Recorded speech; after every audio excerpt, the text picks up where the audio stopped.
tal? Buenas tardes. El presupuesto del hambre sigue siendo la gran discusión que tenemos hoy día en la Argentina. Se puede entender por qué no pueden argumentar desde el gobierno. Si se va a recortar en 600.000 millones de pesos la calidad de vida de los argentinos, ¿qué decir? En algún lado está el recorte, en la educación, en la salud, en la cultura. Todos estos aspectos van a ser llevados por delante por este presupuesto del Fondo Monetario Internacional. De todas maneras, el secretario de Lagarde, que actúa además como ministro de Finanzas en la Argentina, fue hoy al Senado a dar explicaciones para ver si puede convencer a los que no es necesario convencer, porque basta con extorsionarlos, como está denunciándose por parte de José Luis Gioja, al que vamos a escuchar más adelante. Cuando nosotros presentamos el proyecto de ley de presupuesto del año pasado, con un crecimiento de 3%, 3,5%, la inflación proyectada no diferían de las que estimaba el sector privado en el relevamiento de expectativas que recoge el Banco Central de la República Argentina. Cosa que es muy diferente de la mentira sistemática, delictiva, que llevaba adelante la gestión anterior cada vez que formulaba el presupuesto. En el medio, es cierto, pasaron cosas. Tuvimos la sequía, la buena fe con la que fueron elaborados los números no puede ser cuestionada, más allá de que a lo largo de este año hayan pasado una serie de eventos como la sequía, como la salida de fondos de países emergentes, como la causa de los cuadernos, que de ninguna manera puede atribuirse al accionar de este gobierno.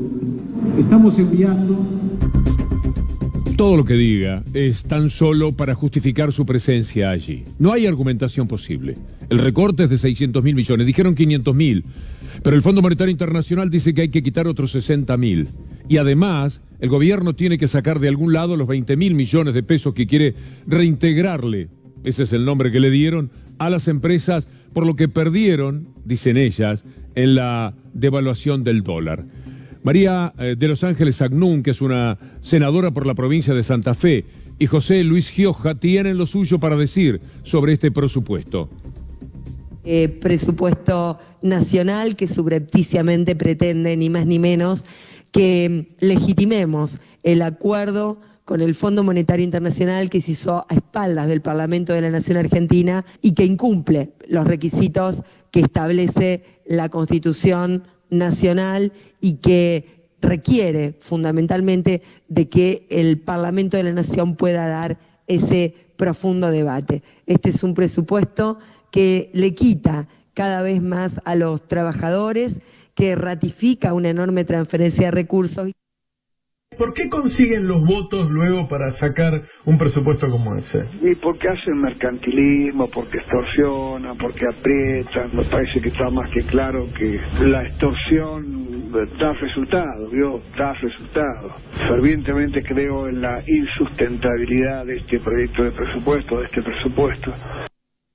La respuesta de Gioja Navarro tiene que ver con una verdad. Esto es extorsión pura. Siempre fue así que se consiguieron los votos. En alguna ocasión también es cierto que había una simple complicidad de gobernadores que traicionan a sus votantes, que le dan la espalda, también ellos, a todo lo que prometieron en campaña. Pero este no es el tema más duro que tenemos para hoy. Lamentablemente la victoria de Bolsonaro en Brasil trae todo un efecto. En la Argentina hay muchísimos votantes, entre comillas, de Bolsonaro. Todo el sector de la derecha está feliz de que Bolsonaro, ese personaje despreciable, sea ahora el presidente de Brasil. Esta etapa de Página 12 de hoy es todo un acierto desde el punto de vista periodístico.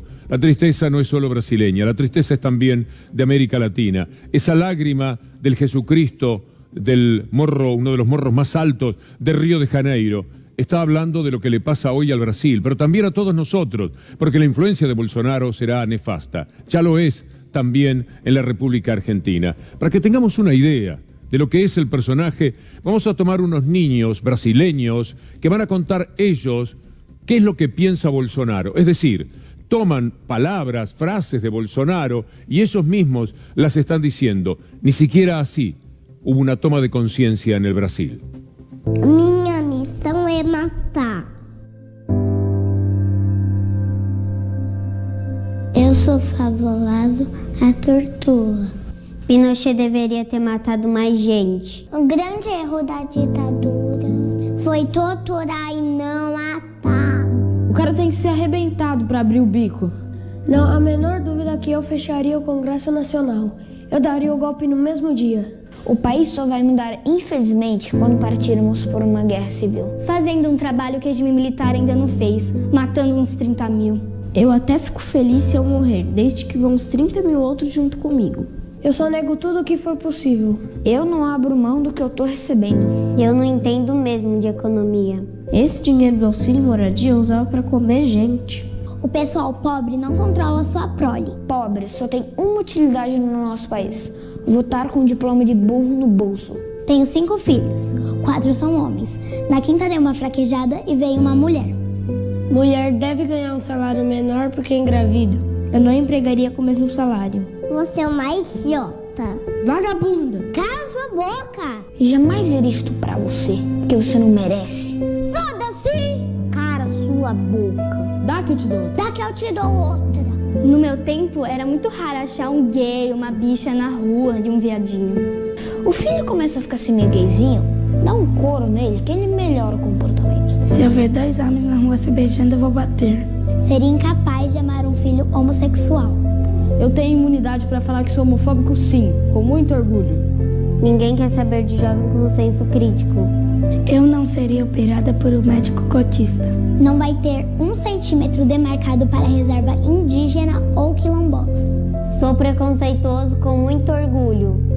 As minorias se adequam ou simplesmente desaparecem. O Instituto da Criança e do Adolescente tem que ser rasgado e jogado na latrina. Do que depender de mim, todo cidadão vai ter uma arma de fogo dentro de casa. Não aceito resultado diferente do que minha eleição.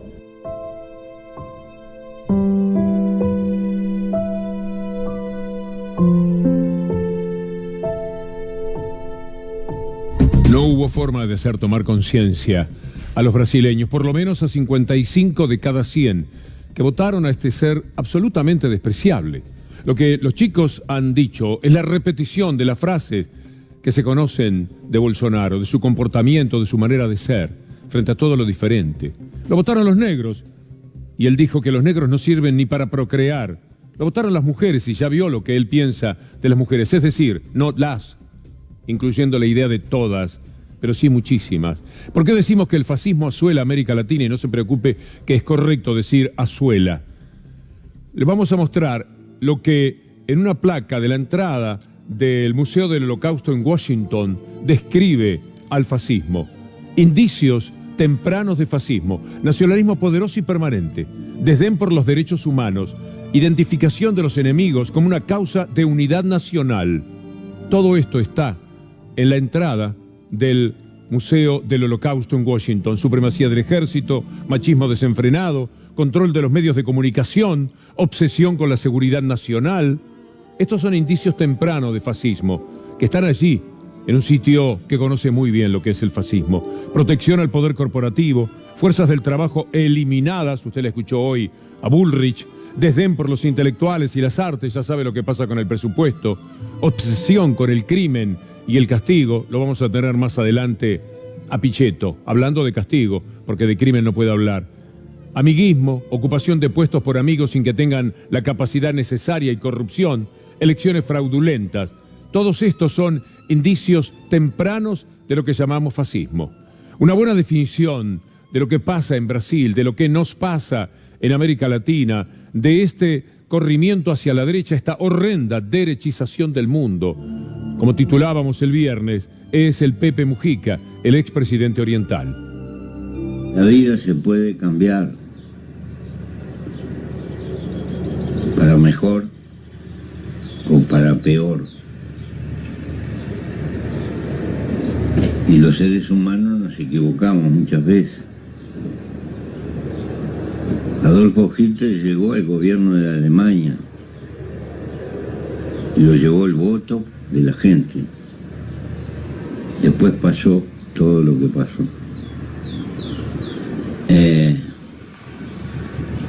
Desgraciadamente los pueblos también se equivocan. Y han pasado mucho tiempo ya. Y los seres humanos tenemos poca memoria. A veces lo que tenemos no es muy bueno, tiene dificultades. Y queriendo cambiar, corremos el riesgo de elegir peor.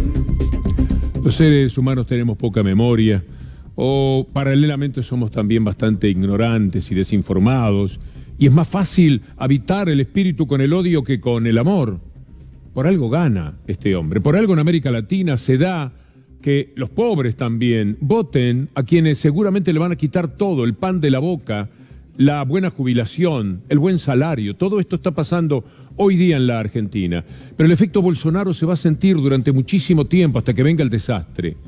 Porque, ¿cómo es que se animan, como les decíamos el viernes, Lustó y Pichetto, a recorrer caminos que tienen que ver con esa impronta? ¿Cómo es posible que un diputado joven elija a quienes tienen discapacidades, a las personas con discapacidad, para ir contra ellas? Como si ya no fuera una enorme ventaja la que dan en la vida. Un hombre que además pensó de las retenciones, lo que usted sabe, lo que usted recuerda que pensó Lustó. En aquel momento era tomarle dinero, un poco de dinero a los más ricos. Ahora es quitarles lo poco que tienen, 5.600 pesos.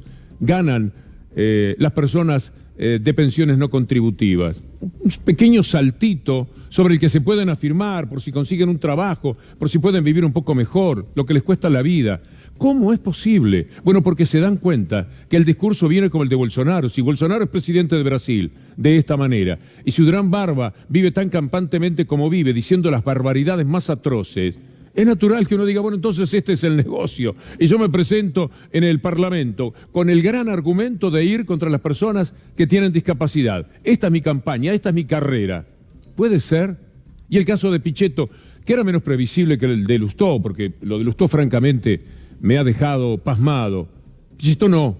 Pichetto camina por el lugar previsible de Pichetto, pero también se apoya seguramente en este loco suelto, en este hombre de desvaríos permanentes que ha sido Bolsonaro y que de todas formas llega a la presidencia del país más poderoso de América Latina y el sexto país en economía. Bueno, sexto era cuando estaba Lula en el mundo entero. Pichetto redobló la apuesta y sigue hablando contra los inmigrantes.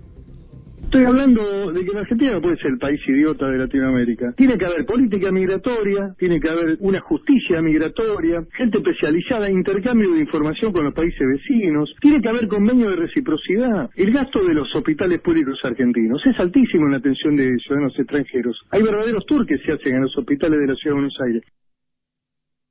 Que la idiotez, como él adjudica al hecho de atender a quienes vienen de otros países y darles trabajo, que no siempre, por supuesto, es el mejor, y darles lo que recibe cualquier ciudadano que habita en la Argentina, como lo señala la Constitución, que ser idiota era otra cosa. Por ejemplo, votar este presupuesto que hambrea a los argentinos, o ser idiota era haber acompañado el pago a los fondos buitres, acompañar la deuda, acompañar la reforma previsional. A mí me parecía que eso era idiota, sobre todo pensando en los más vulnerables, pero no. Idiota es abrir los brazos al mundo para que vengan a trabajar, para que vengan a consumir, porque no nos olvidemos que también hay un consumo de todas estas personas que alienta, ahora no tanto, lo mejor de la economía del país. Vamos a ver lo que dice Clarín hoy. Clarín aprovecha lo del turco para estigmatizarlo. Tenemos que quitar la verdadera historia de Anil Barán, el turco detenido por los incidentes en el Congreso. Adamira, Fidel Castro y Chávez, chao, tiene que ir preso. Levantemos un poco para que se vea la fotografía con el Che Guevara. Se fotografió con el Che Guevara, esta es la foto que publica Clarín. Entonces, si se fotografió con el Che Guevara, seguro que estaba tirando piedras, seguro que estaba tirando bombas Molotov frente al Congreso. Esto es lo que lleva a la gente a pensar como piensa. Esta es la gran victoria de la batalla cultural de este demonio, de esta mafia, de esta tragedia mediática que es el Grupo Clarín en la República Argentina. Como tragedia mediática es O Globo en el Brasil. Mire lo que consiguió O Globo con su pertinaz lucha contra Lula, que no se sabe ni por qué está preso. Mejor dicho, se sabe que no tendría que estar preso. Bueno, hay una respuesta que le podemos dar a Pichetto, a Clarín, que aparecen allí como un solo corazón. María del Carmen Verdún, de Correpi.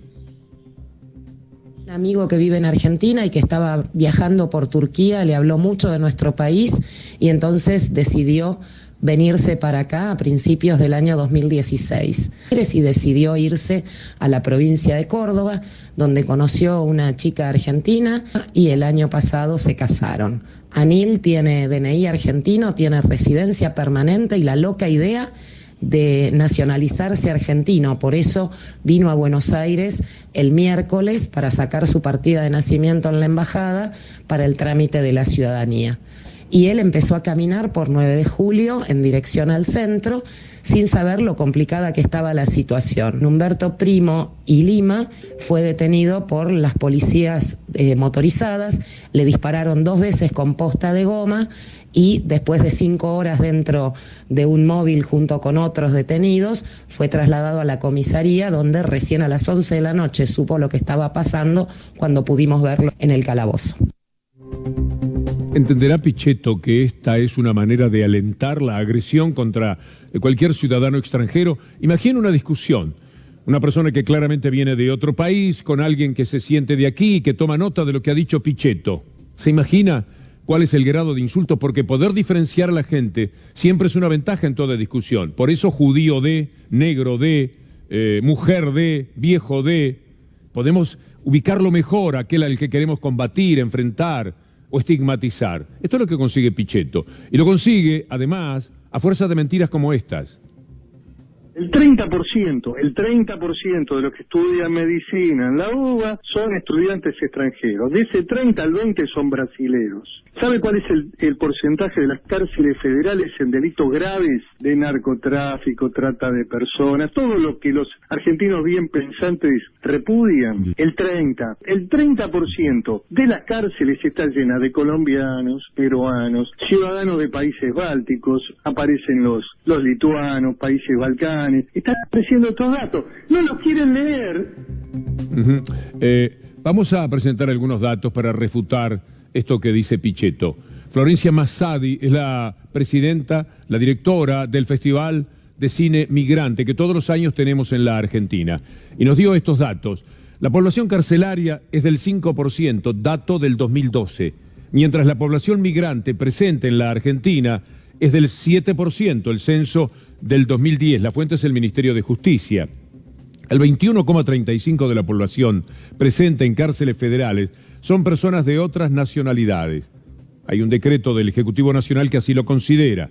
De ese 21,35% personas de otras nacionalidades detenidas en cárceles federales, el 33% cumple condena por narcocriminalidad. Y lo último que le queremos decir, si en las cárceles federales, la población carcelaria en las cárceles federales, la población total es de 10.424 personas, entonces la cantidad de personas extranjeras detenidas allí por delitos vinculados al narcotráfico es 734 personas. Estas 734 personas van a ver usted lo que significa. Hay 2 millones de migrantes en la Argentina. Las 734 personas extranjeras detenidas vinculadas al narcotráfico representan el 0,03 del total de migrantes residentes y es 0,001 del total de la población en la República Argentina. ¿Qué más corresponde decir para que se pueda entender la malicia, la falsedad de este tipo de información que solo hace que los más locos, y los hay muchos, vayan directamente contra el extranjero? 2 millones hay trabajando, soñando, viviendo, pagando impuestos en la República Argentina. Pero Pichetto, por un turco que no hizo nada y por 2 venezolanos que no se sabe y se cree que tampoco han hecho nada, se lanza a ir contra todo lo que sea discriminación de quienes llegan de otros países a la Argentina. Y la Constitución, hay que echarlos, dicen. ¿Y la Constitución pide eso? Las leyes están determinando eso. Vivimos dentro de una gran mentira y esa mentira tiene que ver profundamente con el gobierno. Estela Carlotto dijo algo muy fuerte. Habló del rey de los mentirosos. Vale la pena escucharla para entender cuál es el marco en el que nos movemos. Dijo que nunca hubo tanta libertad de expresión como ahora. ¿Cómo tomaste esas palabras? No, mienten. La verdad que es el rey de los mentirosos. Es lamentable, es un presidente, no le quiero faltar el respeto, pero el que no dice la verdad. es mentiroso. ¿Va a haber un pedido al Fondo Monetario para que haya un préstamo asistente a la Argentina? No, en mi presidencia la inflación no va a ser un tema. En mi gobierno los trabajadores no van a pagar impuesto a las ganancias. Nos vamos a embuchar de dólares porque la Argentina tiene mucho para crecer. Quiero aprovechar este mensaje inaugural para expresar también mi total apoyo a la justicia independiente. Asegurarle a nuestros jubilados que, más allá de que estamos comprometidos a bajar la inflación, mientras ese proceso avance, ellos no se van a ver perjudicados por la inflación. Pero lo peor ya pasó. Y ahora vienen los años en que vamos a crecer. Y veníamos bien, pero de golpe pasaron cosas. Nunca antes ha habido tanta libertad de prensa como ahora. El que no dice la verdad es mentiroso. No hay derecho a aguantar la injusticia. Hoy Melconian, el mismo que dijo, y tiene como sostenerlo, que la Argentina es un bombón, yo agrego, en la puerta de un colegio para el Fondo Monetario Internacional, habló de las mentiras, no usó esa palabra, pero claramente se destaca que está haciendo referencia a eso. No se puede vivir de la falsedad, de la falacia, de la mendacidad para finalmente ganar una elección. Lo dice Melconian. De transición en la transición, esto es eso. Los temas centrales del 10 de diciembre del 2019, que espero que la campaña política la trate con seriedad. No, si no no sé cómo va a ser en el medio de los Bolsonaro y de las típicas campañas de Argentina donde hay que decir lo que la gente quiere escuchar. La verdad que veo mucha mediocridad en ese sentido, porque no sé cómo cuáles van a ser las propuestas económicas para el 10 de diciembre del 2019. Sí.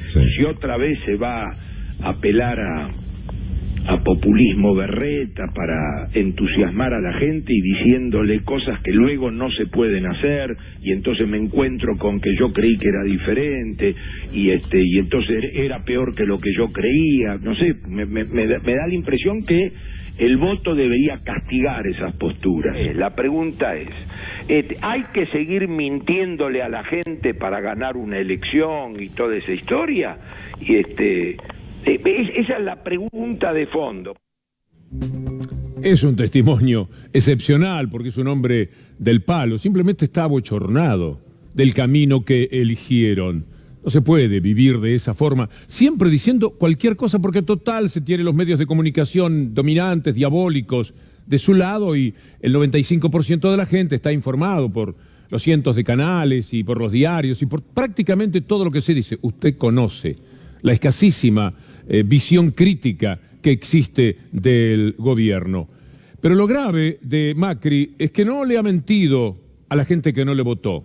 Por supuesto, a esa no le pudo mentir, esa sabía lo que se venía.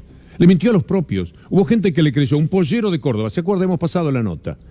No solamente lo llamó por teléfono después que el pollero pidió auxilio, sino que fue a visitarlo y dijo, tranquilo, esto se arregla en 2 patadas. No lo hizo, no apareció nunca más. El otro día el pollero emitió un mensaje. Cuando usted lo escuche se va a dar cuenta que es hombre del palo de Macri. Dice, yo no quemo goma, yo no soy piquetero. El tipo se diferencia de eso. Pero está herido porque la persona a la que creyó le ha mentido y sabe, 1 de noviembre, pese a que no está en el mejor estado atlético, que me perdone Luis Almada, va a salir caminando hacia Buenos Aires para verle la cara a Macri y decirle, dígame en la cara lo que me dijo, repita aquello que prometió. Hoy le pedimos que nos diera algún comentario de su viaje del 1 de noviembre a pie a la capital, en una especie de peregrinación en búsqueda de una verdad de Macri. Y aunque será inútil, vale la pena mencionar este esfuerzo. Acá vino a comer el presidente y la señora Carolina Stanley, la ministra de Desarrollo Social. Vinieron a comer a mi negocio en Córdoba capital porque nosotros trabajamos con gente en situación de calle. Ya habíamos logrado que se abriera un comedor nocturno. El siguiente paso era un centro de ayuda para que salgan a trabajar. Era trabajo. Él vino a comer acá no porque pasaba. Él vino porque vino a ayudar con el proyecto, según él. Prometió que lo iban a hacer y no lo hicieron. Yo salgo el día jueves a las 10 de la mañana a Buenos Aires caminando, con mi bandera de Córdoba. No corto calle, no quemo gomas, no digo malas palabras. Pero le tengo que hacer ver que no puedo haber venido a usar a mi familia y a mis hijas. Esto me da vergüenza, pero tiene que cumplir su palabra. Y si no cumple, le voy a dejar la bandera en la reja de la Casa Rosada, para que cada vez que salga a trabajar, se acuerde que en Córdoba no cumplió. En ningún lado, Luis, pero bueno, lo vamos a acompañar. Vamos a estar pendientes de ese viaje que empieza el 1 de noviembre. Alguien tiene que hacer algo, y será una persona que votó a Macri, una persona que votó neoliberalismo, una persona que votó Clarín, una persona que creyó en todo lo que le estaban diciendo durante tanto tiempo. Los otros eran malos, ladrones, los estigmatizaron, y una vez que lo consiguieron dijeron, nosotros somos buenos, no se sabía por qué. Nosotros venimos a hacer un cambio. El cambio es haber descendido a los Hades, a los infiernos, la calidad de vida de los argentinos. Pero las mentiras tienen todos los colores, la económica, también la política. ¿Te puede creer el tupé de Macri hoy haciendo un homenaje a Alfonsín? ¿Y usted puede creer que había unos cuantos radicales que seguramente estaban de acuerdo? Después le vamos a evocar a usted de lo que Alfonsín pensaba de Macri. Inauguramos la muestra Alfonsín por Alfonsín, un homenaje a uno de los más grandes y más queridos líderes de la Argentina. Y es imposible no emocionarse con palabras como las que acabamos de escuchar. Son muchos recuerdos, ¿no? Es imposible no emocionarse con aquella elección histórica. Y la figura de Alfonsín es una fuente de inspiración. Sí, una fuente de inspiración. Pero no para Alfonsín, no lo sería para Alfonsín.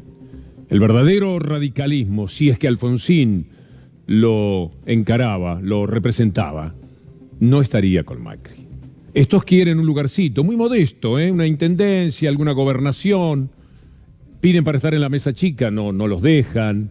Piden para participar, no los dejan. Entonces Macri, ¿qué hace? Seguramente una idea de su mentor, Durán Barba, hacerles un homenaje a Alfonsín. Lleva a todos los radicales y los emocionás un poco con Alfonsín, aunque una frase de Macri que se conozca para la emoción no existe. Pero bueno, por lo menos intentalo. Ante esto, ante esta cara dura que se tiene para un homenaje a Alfonsín, junto a quienes le han dado la espalda al doctor Alfonsín, vale la pena recordar lo que Alfonsín decía de Macri.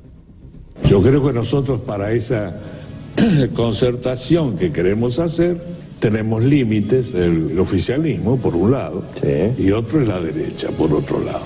¿Qué derecha? La derecha es Macri, por ejemplo. No podemos traicionar nuestros principios. Pero ya que mencionamos la nostalgia, la melancolía que nos da un hombre como este, vayamos un poco también al pasado inmediato, porque el presupuesto ese que se está discutiendo ahora en el Congreso entre el secretario de Lagarde, que actúa como ministro de Hacienda en la Argentina, y los senadores que reciben órdenes de gobernadores que parece ser van a entregarlo todo para que el presupuesto finalmente camine, hay un ahorro que no ha sido considerado todavía y que nunca se verá. Mira este título. Esto difícilmente lo conozca, salvo el que es lector, en este caso de Página 12.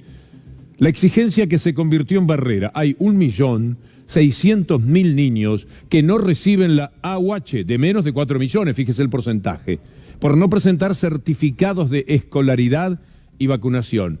Es cierto que esta era una exigencia de base, pero como la UNICEF le pide al gobierno, no usen esto como pretexto para ahorrarse 2.000, 3.000 millones de pesos cada mes. No lo hagan, no está bien. Busquen una vuelta, exijan algo nuevo, planteen la situación, den un periodo, den un plazo. No dejen a estos chicos sin los 1.000 y pico de pesos, que para algo les sirven todavía. Lo hacen y nosotros queremos recordar, de la mano de un tuit del doctor Miguel Ángel Fernández Pastor, que incluye un video y un recuerdo, lo que hace 9 años y continuando las políticas era la creación de la asignación universal por hijo. Hoy, 29 de octubre, se cumplen 9 años.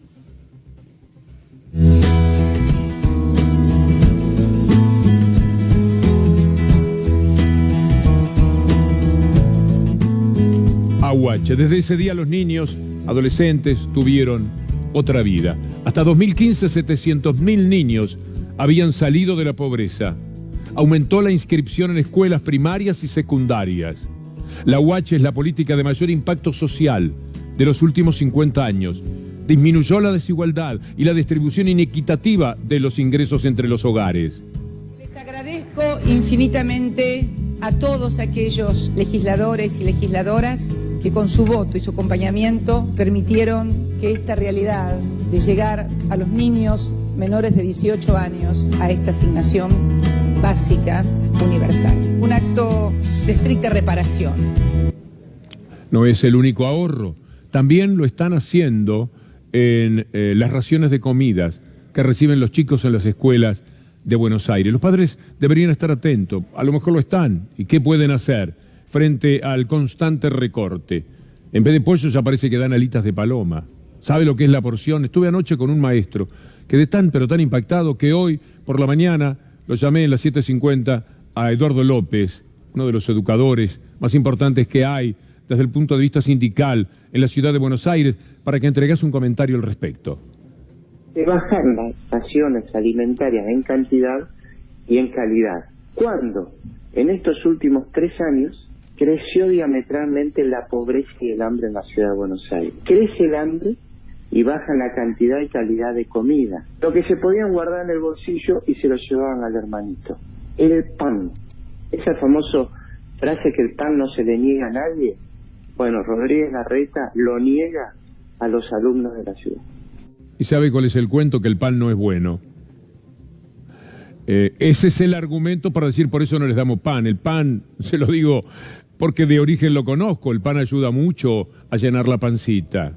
Es un consuelo, además de ser algo sumamente rico. Mirá vos, descubrieron que el pan no era conveniente, que la harina esto y lo otro, y con ese pretexto a los chicos les sirven una... Parece que la porción... Le pido al maestro, que a lo mejor nos está mirando, que nos mande alguna fotografía. La porción, porque él sirve, un día a la semana le toca servir. 5 millones de raciones parece que van a recortar este año en el gobierno de Rodríguez Larreta. Una inequidad mayor no se puede creer. Van a gastar 2.000 millones de pesos en arreglar las baldosas y solamente 1.000 millones estarán destinados a arreglar un poco las escuelas, en hacerlas algo más cómodas. Y se ahorran de paso la calidad de la comida y también la cantidad. Me contaba este maestro que hay chiquitos que como se levantan con hambre miran para el costado porque alguno llega más desganado y no quiere comer ese día y entonces toman el plato del compañerito. O se ponen contentos cuando faltan 5 o 6, a alguno le va a tocar en el final. No se puede vivir así. No es justo. No pueden achicar por ese lado. Con los pibes no. Bueno, con tantas cosas no. Con tantos sectores de la población no. Y lo hacen. Y lo hacen a partir del triunfo fraudulento en una elección en la que acusan a los otros. El tema de los cuadernos tiene que ver con la plata de la política, de las fotocopias del gobierno, llámale como quiera, de ese tema que cada día es más un sainete. Pero igual tomémoslo, la política siempre necesita de la plata y no se busca de la manera más delicada. Esto es verdad. El propio PRO sabe que 200 millones de dólares, para ser más preciso 170, 180 millones de dólares, puso en negro, también de empresarios. No sé si lo llevaban en bolsos, en valijas, en carretillas, porque las carretillas podían serles útiles, pero que negrearon 170 millones de dólares, no cabe ningún tipo de duda, porque está dicho no por Pravda de Moscú, sino que está dicho por el diario La Nación a través de uno de sus periodistas estrellas, Alcon Adamón. Lea el libro La Raíz y se va a enterar de todo esto. De un lado y de otro era lo mismo, pero los aportantes truchos eligen su juez, cuentan con Irurzun que dice esto es un problema electoral, acá no hay lavado de dinero, y se lo da a un juez electoral. Toda esa vergüenza, esa falta de nobleza que hoy día tiene la justicia en la Argentina. Juan Amorín, el hombre que disparó desde el destape la historia de los aportes truchos, tuvo algo más para descubrir y para decir. ¿Qué política van a seguir si ya empezamos con una mentira? ¿Pero vos pensás que la política es toda honestidad y transparencia? La política lo que más tiene es pragmatismo. Si vos querés tener un candidato, una banca, y las reglas de juego no las podés cumplir en ese momento, ser pragmático, no, si no violás ningún pacto extraño, me parece que no. O sea, a mí, es una cuestión moral media compleja la que me estás planteando. Gastón Roma se llama este personaje, este legislador de Cambiemos, que habló de lo trucho que era el dinero, habló también de haber hablado con un juez, apretar a un juez para tratar de sacarse de encima cualquier problema. Ahí está, escándalo. Los audios donde un diputado del PRO, es lo que acabamos de escuchar, una partecita, admite que falsificó avales e hizo facturas truchas para justificar gastos de campaña, en lo que investigó, analiza y nadie lo puede refutar nuestro compañero Premio Democracia, al que le mandamos un abrazo y nuestra felicitación, Juan Amorín. Amigos, este es un poco el panorama y mucho más, pero la seguimos mañana si Dios quiere.